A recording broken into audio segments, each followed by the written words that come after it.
Thank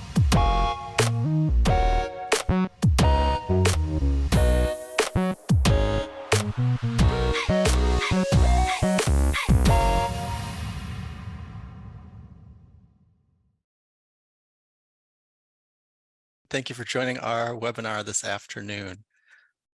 I just wrote in the chat that you're welcome to introduce yourself there in the chat feature. Just share a little bit about maybe who you are, where you're from, and what you teach. That'll just give us a chance to start building the community a little bit, see who's all here. My name is Ryan Knott. I'm a world language sales consultant here at Collect World Languages, specializing in K-12 German.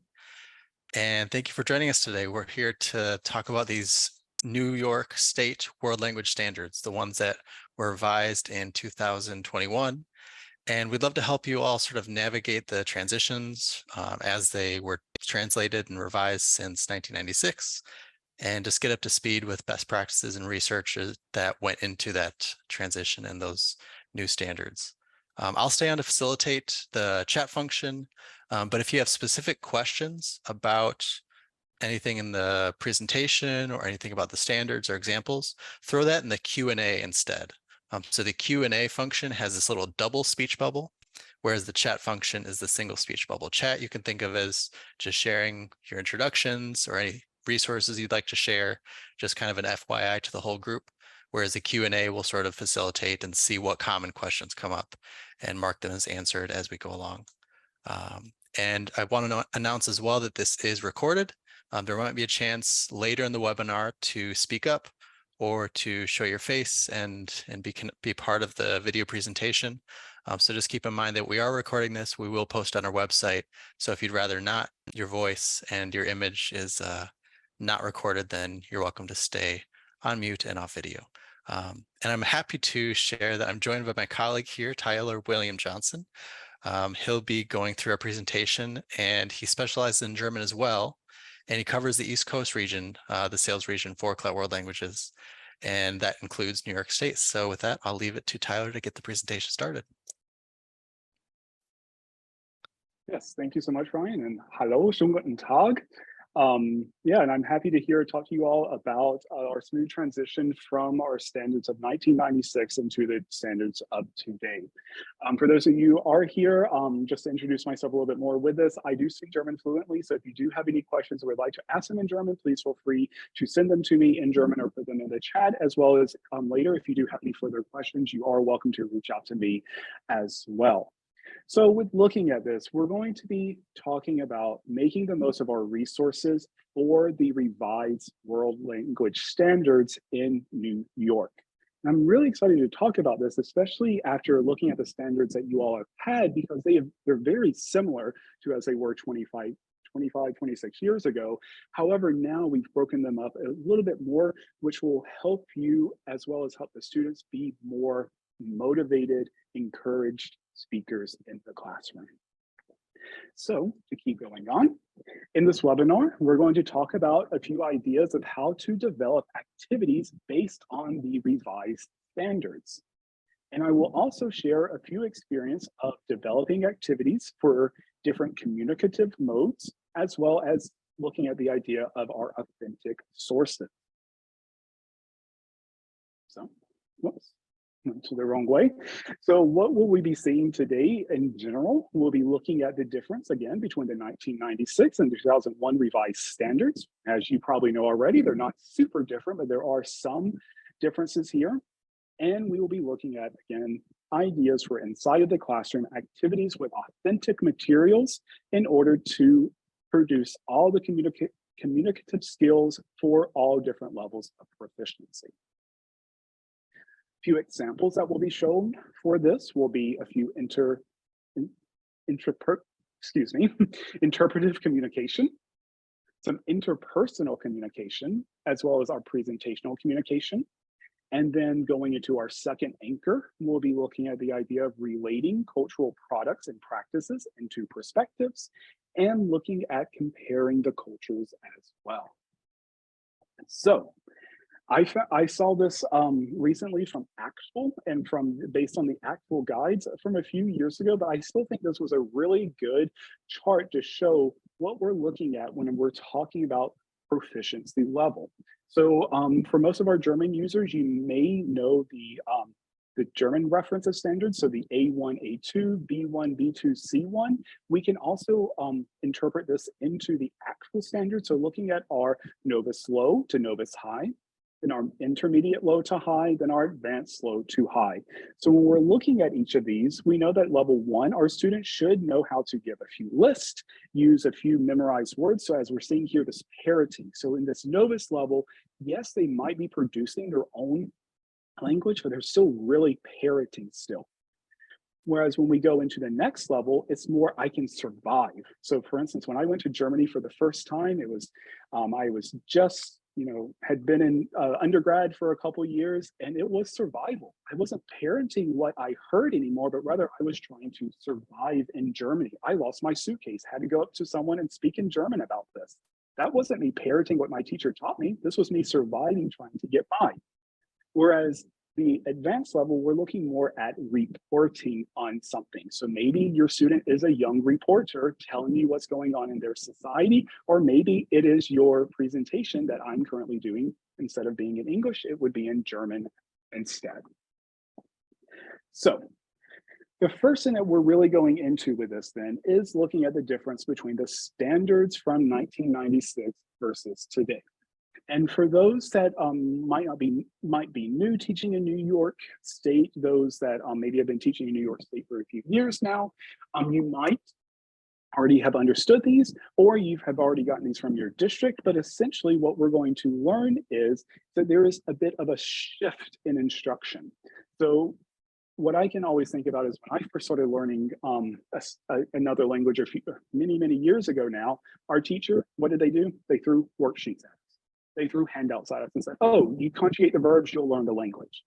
Whereas in today's paradigm, what we're looking at is not really just throwing your student a worksheet and say complete the vocabulary, but rather let's try to have more authentic acquisition to develop stronger intercultural competency. And as I'm sure you're aware with this, if they are building these competencies in their second, third, fourth, fifth, etc. language, these will also be translated into their first language as well, or into another language, because they're building stronger competencies within. So to look at the standards in a nutshell, how they were originally set up were by your 5 standards. So when we're looking at this, we are looking at the difference between interpretative, interpersonal, and presentational, and then we are looking at cultures and cultural differentiation. Whereas now in the revised standard, they have moved it to have 2 different anchors. So in your first anchor, it's going to be this idea of communication. So how do we communicate in the language? And how do we do this both interpretively? So are we reading? Are we listening? How do we do this interpersonal? So are we speaking? Are we doing some type of visual presentation? But then also, what is our presentational? So are we, kind of like I'm doing right now, presenting in front of you in order to get the message across? But then looking at the 2 idea of culture. So we have this anchor standard here with culture just as an idea, but then if we break it down even further as it was originally, we can then relate cultural practices and products to perspectives, as well as make sure that we understand the cultural comparisons between the target language as well as the culture that we are currently in. So each of these are aligned to help with world readiness standards. They also help promote college, career, and civic readiness. And all of these activities, all of these standards that you see here and that will be in our textbook are student-centered. So they are meant for the student to learn and for the teacher to facilitate. So to keep looking into these a bit further, when we're looking into the new standards, and if you would like to have the standards correlations here, I believe Mahe or Ryan should be able to link this into the chat for you. But when we start to understand the 4 elements, the first one to talk about is here with the interpretative communication. So with this, we're going to make sure that our learners are understanding, interpreting, as well as analyzing the language. They are also doing this with what is heard, read, received, or viewed. And here, as we see received, this is a term specific for American Sign Language. So in our case, this would be more heard, read, or viewed. This can also be on a variety of topics using arranged diverse text, and then including authentic resources. And remember, when we use the word authentic resources here, this is meant more as a native speaker is writing the resources for another speaker to read. So to continue on looking with these, we have to look over here, we have our language function. So the purpose of communication. So why are we communicating? What is the need for us to communicate in this language or any language? What are the skills that we need in order to communicate? So the example of German, we know that we have a lot of grammar skills that we have to pick up on in order to communicate in German. What are some of our contexts for communication? So the circumstances in which communication takes place. As we know with this too, this can be, this can even look at the difference of looking at the formal versus informal. So in certain scenarios, I know I need to use the formal in German, but then other scenarios, for example, with my colleague here, Ryan, when we speak German together, we don't speak formally, we use informal, but I know I can do that with him. And this can also then go into cultural knowledge, making sure that you have information about the target culture, implicit or explicit. So what this means here is that you're either just teaching it to your students for them to pick up, they're reading it, or you're giving them the idea of this culture as well. So think of your chapter. You typically always have a chapter over Hamburg or over Nürnberg or München, right, in the German world. So think of these as well. And then from the interpretive communication, what can be formed from this is standards of our can-do statements. So think of our can-do statements, especially in the language world. I can, maybe language function, context for communication, language skill, or cultural knowledge. So I can use the accusative, or I can speak with the accusative voice while understanding the idea of shopping in Germany, right? I know that's a bit of an extreme one, but ideas like this. So then to look at some of their can-do statements they've come up with here is I can exchange information about a typical school day with a school exchange partner by speaking online. So then they're giving you here the language function, the context therefore, the cultural knowledge, and then how are they doing it? And then another way that we can look at this, I can compare a typical school day in the US and target culture by completing a Venn diagram. So it might not always be in the student speaking, but rather they can show these examples as well. So to look at a bit further of this comparison, we have the language other than English, as well as the World Language Standards for 2021. So if we look at the old standards, as you can see here, they're very similar. We still have the 5 different standards to compare. But if we look at the communication standard here, we see this is now an anchor standard of different styles of communication that applies to all languages as well.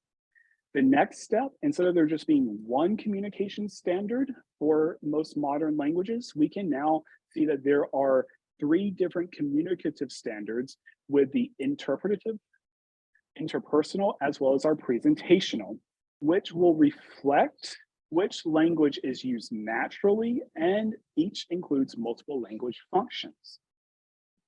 From our 1 culture standard, we are now going into our 2 cultural standards, mainly looking at relating cultural practices and products to perspectives to having cultural comparison. So think of this cultural comparison again to our example earlier, where we were talking about the school in the US versus school in Germany. I know this was one unit that always confused my students because they think, what do you mean you have 3 different high schools you can possibly go to? And this is, then you start talking about a whole different range of ideologies just from bringing this up. So then you can break it into relating to practice, but also the comparison between our culture versus this culture. The check marks have essentially stayed the same. The only difference here is, as we can see, is this was on the New York State, whereas now it's part of the NCSSFL and ACTFL with a can-do statement. So we're looking at the ACTFL guide. So again, this is from 2012. So to go back to this, this is looking again at this diagram here from the ACTFL standards. Okay. And then originally with the AP and IB themes, there were only 15 subtopics and elements that were there from 1986, whereas now we have up to 17 organized within 4 overarching themes reflective of your AP and IB themes. So these topics are more intended now for real world context instead of context use of the language. So one thing to remember, especially looking at this last here, the LOTE versus world languages. So here we're now saying world languages instead of languages other than English. And this is really good to remember because you might have students that are learning German or now learning Spanish or French or Italian, and this could be their 4th, 5th, 6th language. You may have students that are already multilingual and are now learning this other language. So instead of saying languages other than English, we're going to say world languages. So the next section to go into is looking at the idea of what we read, view, hear, and understanding input. So this is the acquiring information stage originally. Now this is turned more into the standard of interpretive communication, where learners should be understanding, interpreting, and analyzing what they've learned instead of just acquiring everything they need in order to produce. So now they are possibly producing from what they have heard, from what they have read, in whatever authentic text you have given them, from what you have, what they have viewed, be it online, be it a video. We'll have a few video examples here as well. But then as we see here, this word received, remember, not received as I'm giving you a piece of paper to understand, but rather I have signed this to my students.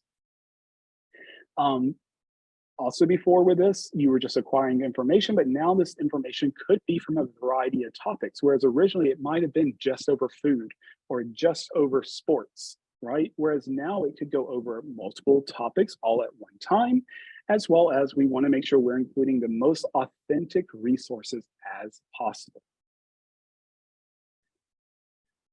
Whenever we start reacting to input, interacting or socializing. So originally this was providing and acquiring information. So the student would provide what they should say, but also they're requiring information in order to produce.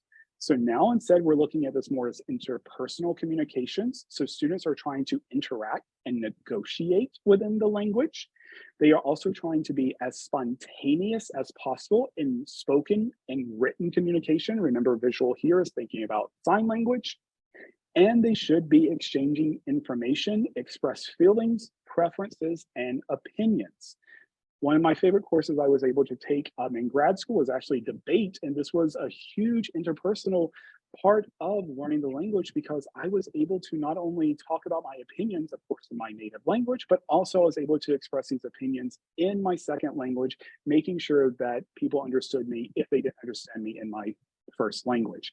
And it's a great, honestly, it's a great feeling because you're not just providing, you're not just sitting there saying, I can answer, but rather the students are feeling like they can answer because they're seeing a lot more authentic ways and they're able to interact with the materials a lot better because it's more connected to them instead of, again, this handout they just received.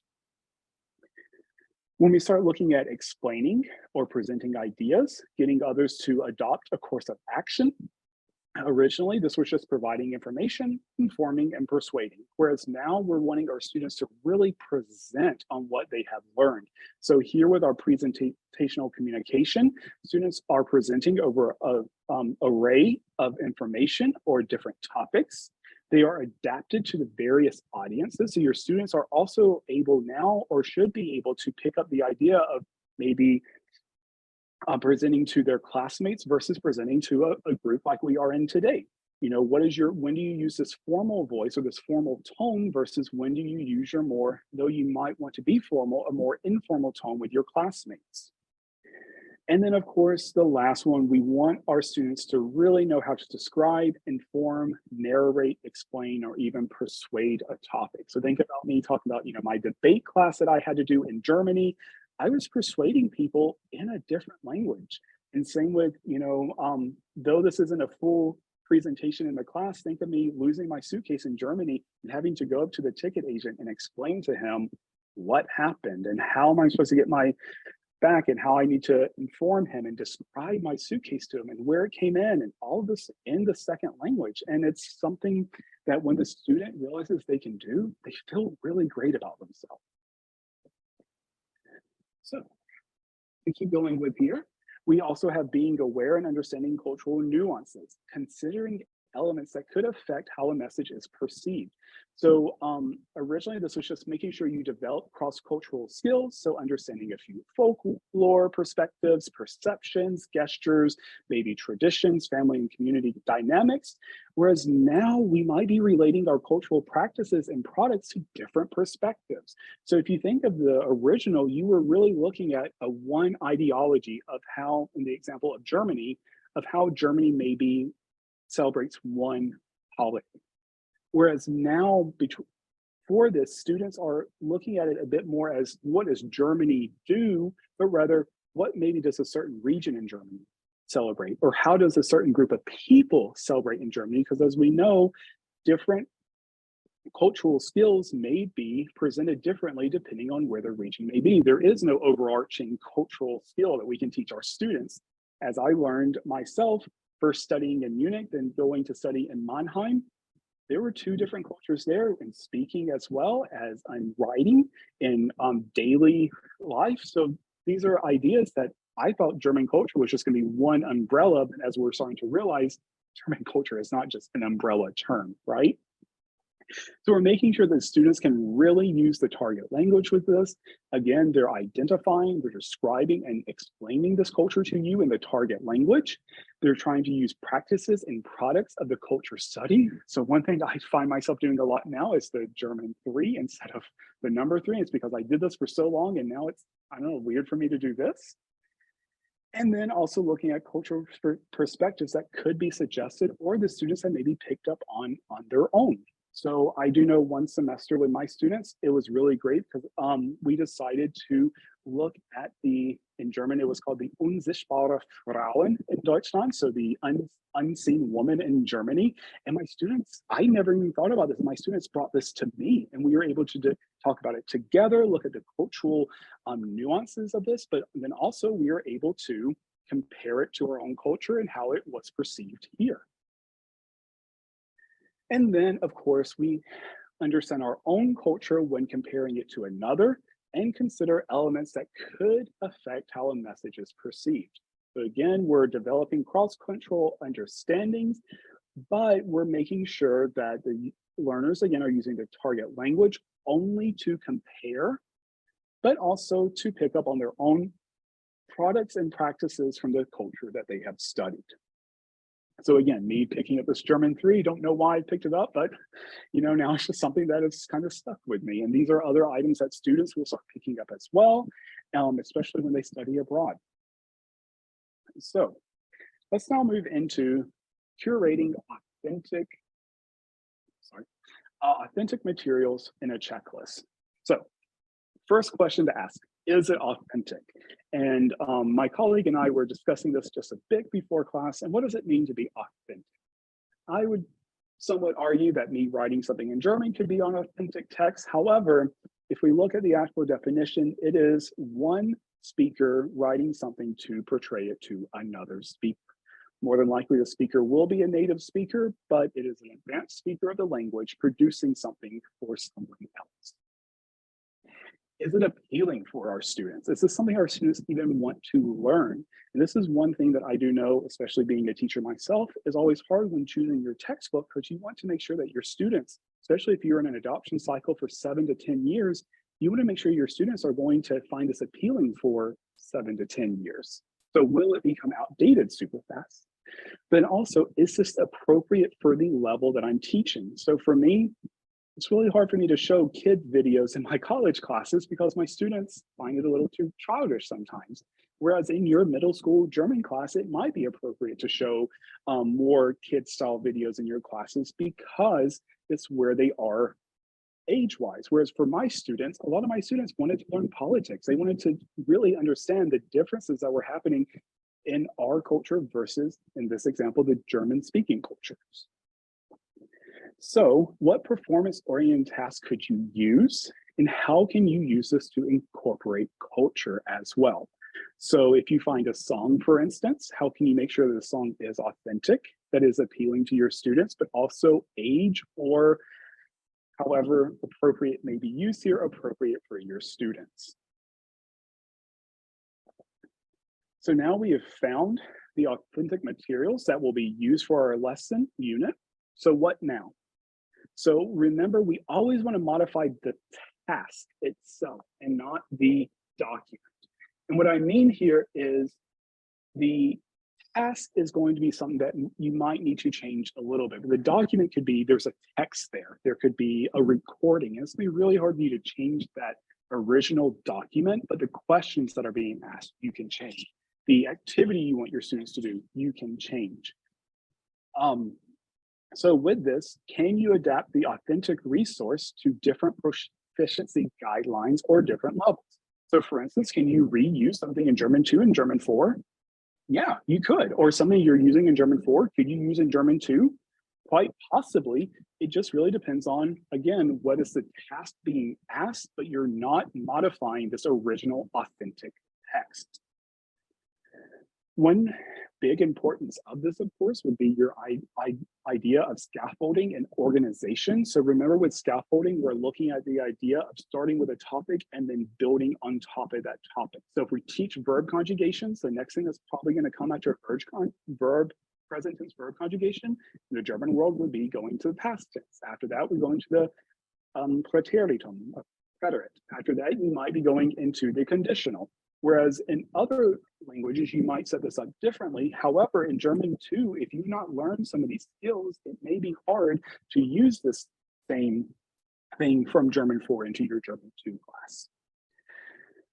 We also want to make sure that there's lots of repetition and intentionality within a context. So for instance, if you're using a book example, if you're using an activity from the book or an authentic text, you want to make sure that the students are able to repeat this. So maybe if they don't understand reading it the first time, let them reading it again, but also the students know what they should be doing with this text. You don't just hand them a book and say, okay, read this, have fun.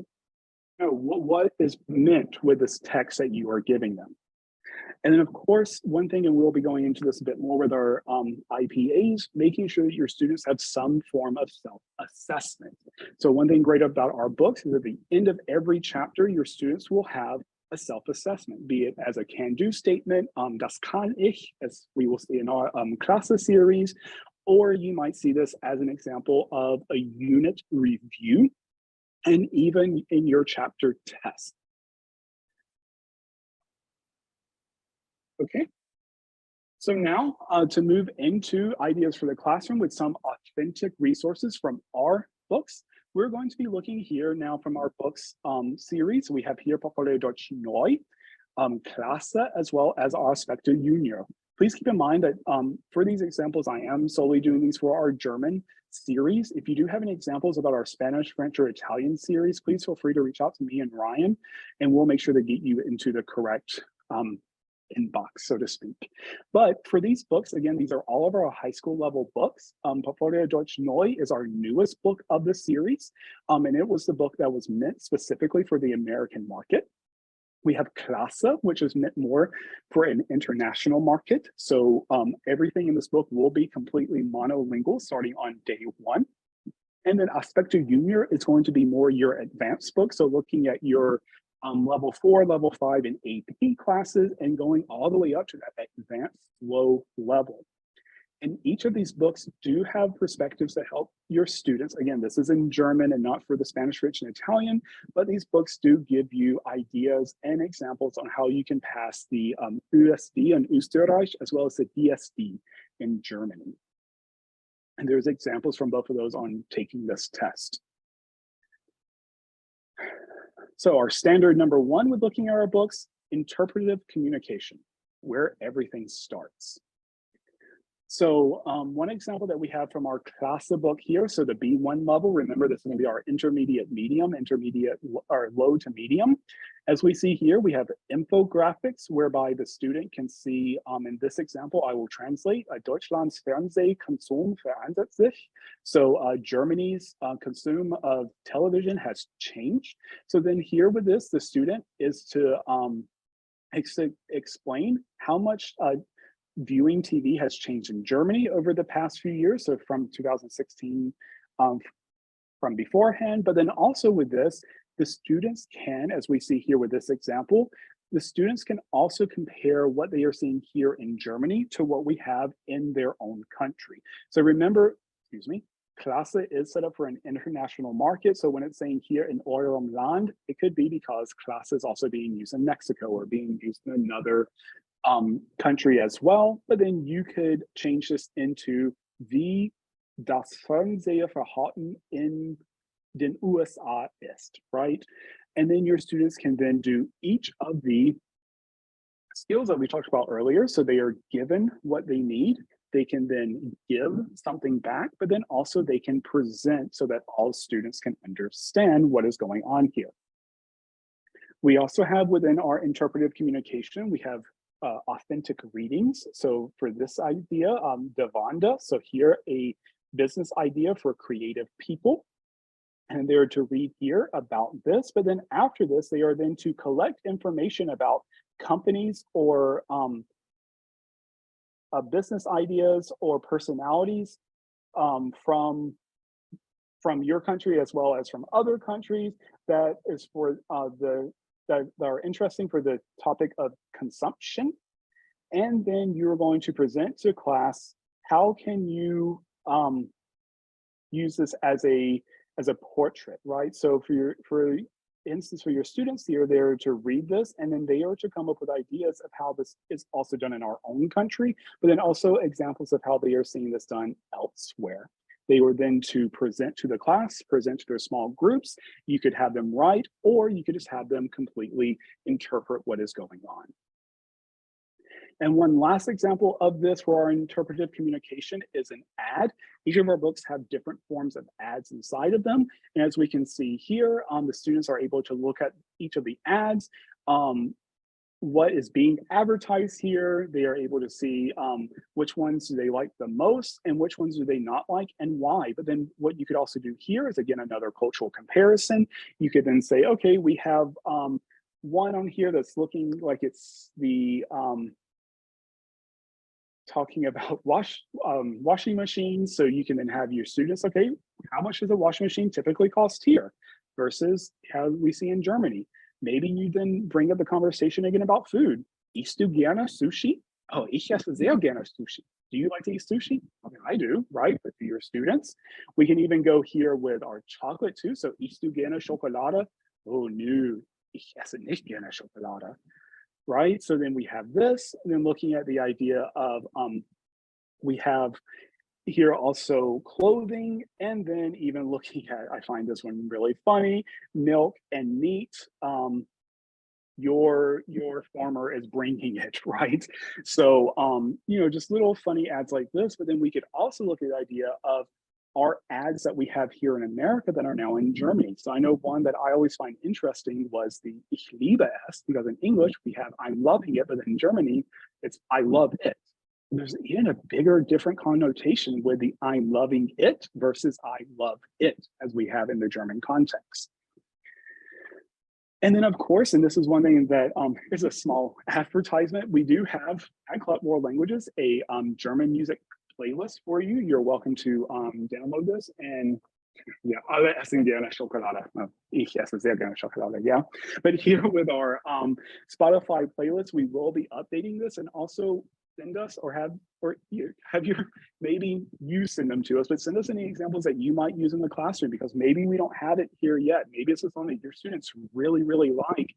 And one thing that we do try to do with this is to make sure that the songs are both school age appropriate as well as are as American appropriate as possible. Because as we know, especially in the German context, what may be considered inappropriate in America is definitely not considered inappropriate in Germany. So just kind of keep that in mind sometimes when thinking about songs. So, and just to play a short example, this is actually from one of our books, but it is a song by, if you do know Pro, and we'll listen just to a small bit of this.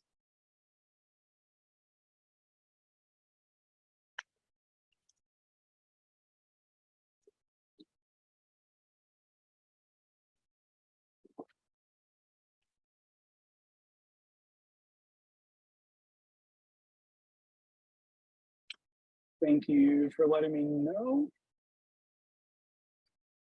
Now let's try, because I like this song, so hope you all can hear it.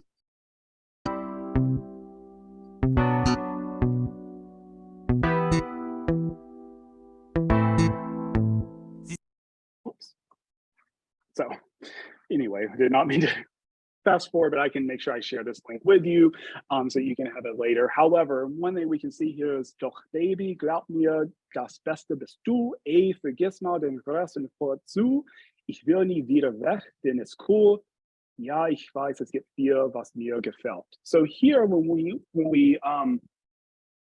we start talking about this, we need to look at who is Crow singing about here. I mean, we're saying in here, if you know who, it means you, but who is he singing about here? How do these two people feel about each other? Was there tension, or where is the tension in their relationship? So even though these questions would likely be posed in German, you could use this for multiple levels. So maybe in German 1, you say, what is he singing about? In level 2, you maybe, since you start talking about feelings, you then ask them, how do they feel about each other? And then level 3, 4, since you notice that there is a bit of tension in their relationship, you might then ask a bit further, why is there tension in this relationship? And yeah, Barbara, I agree. My students love it too. It was one thing I always said in my classroom. When I first started class, we played a different song every day. Typically didn't know the music, but hey, I learned new music every day and it was just fabulous. I loved it. So then to look at this even further, as we can see, this is one of our portrait as well. And this was actually an interview with Crow. So as we can see here, it's set up kind of like a text message chain. So was ist Ihr größtes Talent? And you could keep reading this here. So then your students are able to read a bit about Crow, who he is, what the band is itself, but then also afterwards, they can then collect. So if we read this down here, again, I will translate this. We can collect information about personalities in both our country as well as other countries that are interesting for people today. And then we will present this to class. And then of course, they can use examples from this as well. So maybe they want to start talking about one of their favorite American singers. I do know right now, a lot of my students, even though this wasn't German related, they loved Bad Bunny, and they would always come to class talking about Bad Bunny and how they loved him. I'm like, this isn't German, guys, but great. So maybe then your students are talking about one of their favorite artists and do a similar portrait such as this here.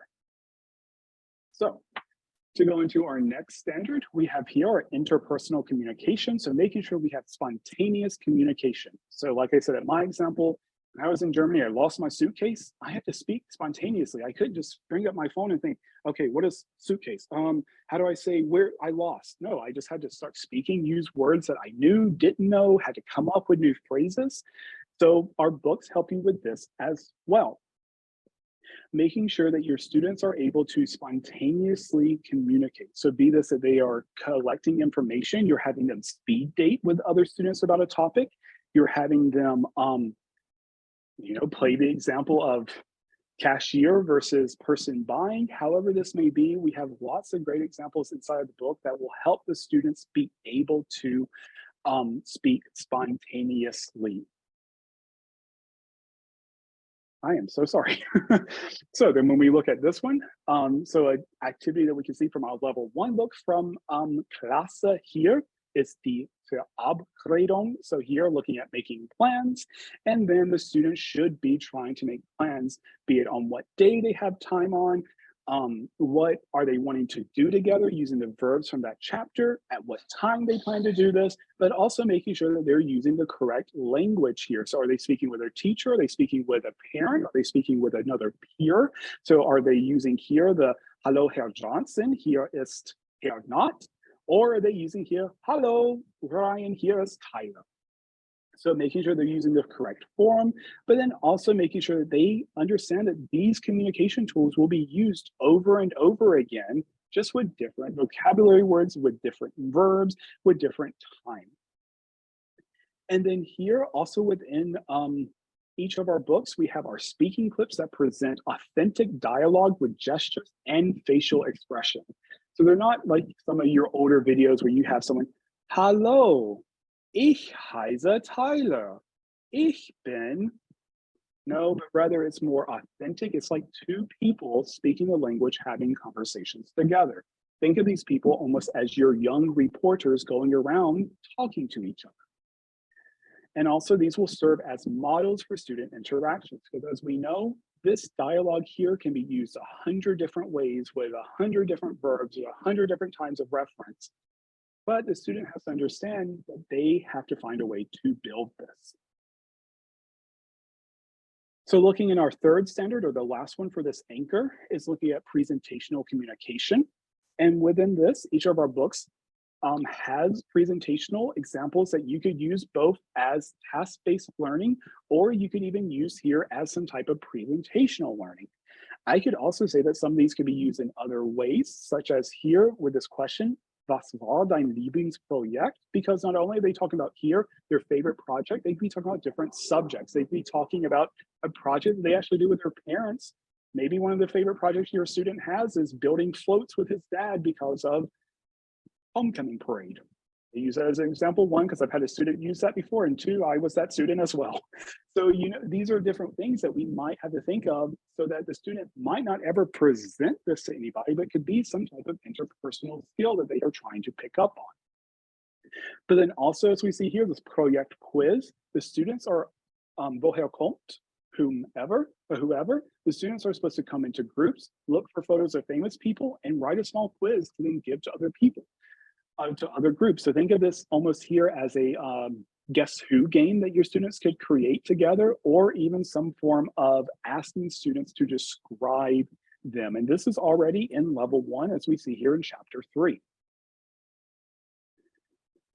Another good example that we can see here is creating flyers, and this is even using real world skills, because these will be items that your students may have to do in a one-day job. One example, though this is not from this book, that I always do in my classes from one of our other series, our Netzwerk Neu book, is that the students had to create a resume and write a cover letter.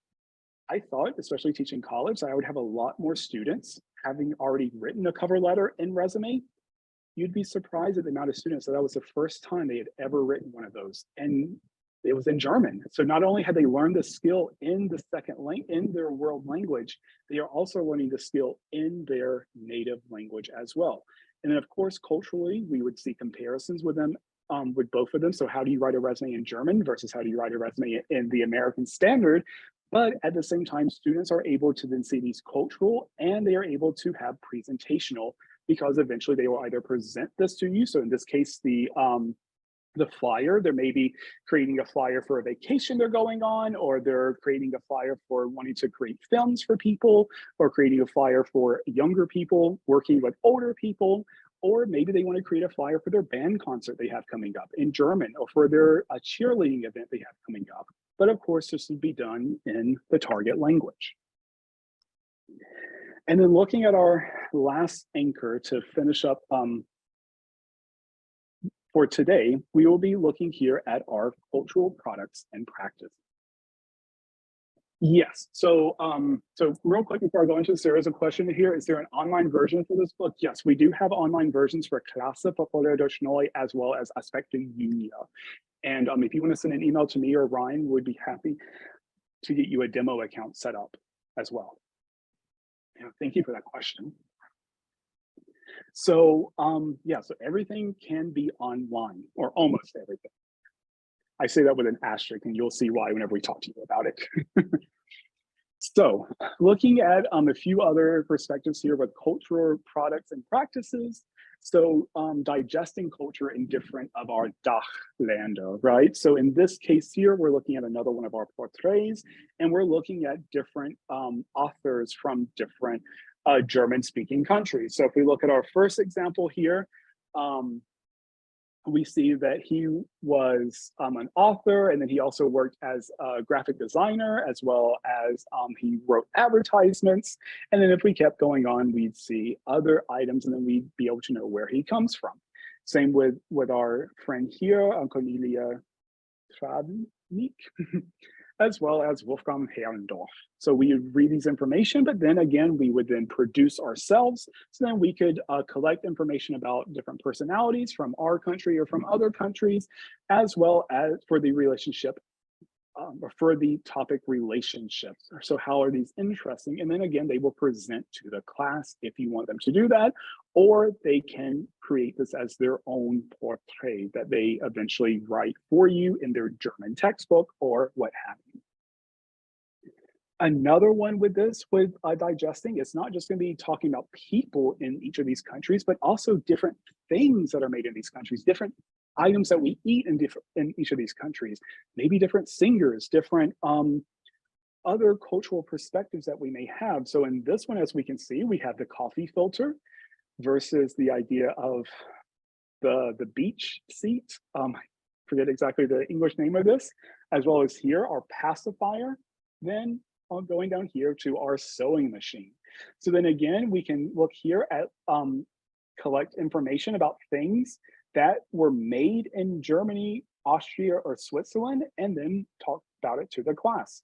So a few examples that they actually gave them down here was MP3 player, homeopathy, a scanner, airbags, and so on. So as we can see here, they're given examples, but then students themselves can go find other authentic examples, be it in the internet, examples that you have given them, etc. And then looking at our cultural comparisons here, of course, we will have a few cultural comparisons that we can look at. So here, looking at aspecto junior, as we can see in this perspective, on our first side, we are looking at different wild animals that you're seeing in Berlin, which I find really interesting, especially when I was still teaching in Tennessee. My students would then ask me, oh, we had a wild whatever, how do I say this? So then they're, again, comparing, okay, in Germany, we see wild pigs, we see wild raccoons, and maybe foxes. What do you see in your hometown? What do you see in your community typically as wild Tiere?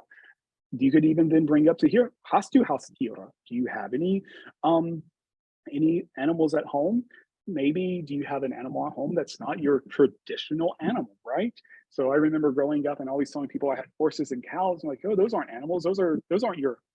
But I'm like, those are my animals, no, because I grew up on a farm, and to me, those were my not maybe house animals, but animals that I helped raise. But even with this, as we see, we have a film that we could watch with us as well. And then we're not just learning about what, as we see here, what this animal is, but what is this animal doing, and where do we typically see these animals as in this perspective with our example here, aspecto junior. Also, we could look at this with the idea of Radfahrer gegen Autofahrer. So to translate this is bicycle driver versus driving a car. So and then this is another cultural comparison. So we already looked at something similar to this earlier, looking at the Fernsehkonsum in Germany. So how much TV is watched in Germany. And now we're looking here at how many people are going with a car, are going with a bike, or are taking some other form of transportation. And then again, you can relate this to your own culture. How do we get around here? With me now living in Chicago, even though I teach in Tennessee, it's really interesting to tell my students that I get around via the U-Bahn and the bus, whereas most of my students in Tennessee, actually all my students, they have to drive. They have no option. They have to get in that car and go somewhere. As for me, I talk all the time about taking the bus and the train. And this is now even a new cultural comparison, even though I'm talking about this in German, because we're comparing Chicago culture to the culture of where my students are. Yeah, so I didn't realize that this was already here. So, oh, that's why, it's because I skipped a slide accidentally. So to recap quickly, as we see here, and as we've talked about, we're trying to transition from the standards from 1996 to today. We're making sure that we are using as many authentic resources that are possible, that are not only authentically written by a native or distinguished speaker, but also they are appealing and appropriate to each of the levels. So be it that your students find maybe politics really appealing, so you have that, or also, we're not giving our students a book of something that they cannot yet read. We also want to remember that we want to modify the task and not the document, because remember, the document is this authentic text, and the second we edit the authentic document, then it's no longer that authentic document anymore. Whereas if you want to modify the task, maybe you give your level 2s a reading that's meant for your level 4s. However, the task itself can be modified so that your level 2s, though they might not be able to understand everything inside of the reading, the task itself helps them understand that reading that they are working on. Remember that a resource can be used more than once, and it can be also used across different levels with various tasks. So just think about what I just said. You can use a text from level 4 in your level 1 classroom. Just make sure that the task itself is that level appropriate task. And then, of course, finding resources that promote spontaneous communication. And being a teacher myself, being here with lots of other teachers, I know how hard it is sometimes to get those students to talk. It is the hardest thing to do. Maybe because they're lazy, they're tired, they have 6 other subjects that are going on. Who knows what the reason may be, but getting them to communicate as much as possible is what the goal is to have. So with that, I want to thank you all for attending this talk today. I hope you've learned a bit more about how we are here to transition you from the 1996 standards to the 2021 standards in New York State. We are also here and have great books that are available for you. We do have an online platform as well that will help with each of these perspectives too. And we are here to make sure that we get your adoption squared away from day one all the way until the books show up inside of your classroom. But outside of that, I want to say thank you so much. I do know we have several minutes left, so if we have questions, if you have any comments, this would be a great time. But yeah, thank you. Thank you, Tyler, and thank you for everyone who's been active on the chat, asking questions, chiming in with who you are, where you're from, what you teach. And yes, of course, you're welcome to check out our website. Those links are there to our website featuring the programs, to the playlists on Spotify. And I just mentioned in the chat, and I want to share here as well, that this German at cletwl.com is a great place to just send us, general info requests, inquiries. If you're already in touch with Tyler or I, there's our emails, just as a reminder. But you can always check out our website, explore more, and be in touch with us. And if you do reach out, requesting ebook samples to get a preview online, or if you'd like to send you print samples, we can always do that as well. Just looking here one last time in our Q&A, haven't had any specific questions, but it seems like a few things have come up in the chat and we've been able to answer that. And we just want to thank you all for joining us. I see a lot of common familiar names on our attendees list, and we'll have this posted as well in a few days. I believe we'll have the recording ready and everything's edited. It'll be posted on YouTube and through our social media channels and our website, so you can share it with anyone in your network and spread the word about how we're doing our best to support you as German teachers in New York. Yes, I see that in the chat as well. cletwl.com/new-york. That's sort of our landing page for everything having to do with New York standards. This is our third New York specific webinar so far. The other ones might apply to your world language colleagues in other languages, but we're really happy to share this with you, focusing on German. Again, that website is cletwl.com/new-york. That'll get you a nice hub of information for everything having to do with the standards and CLET in your state.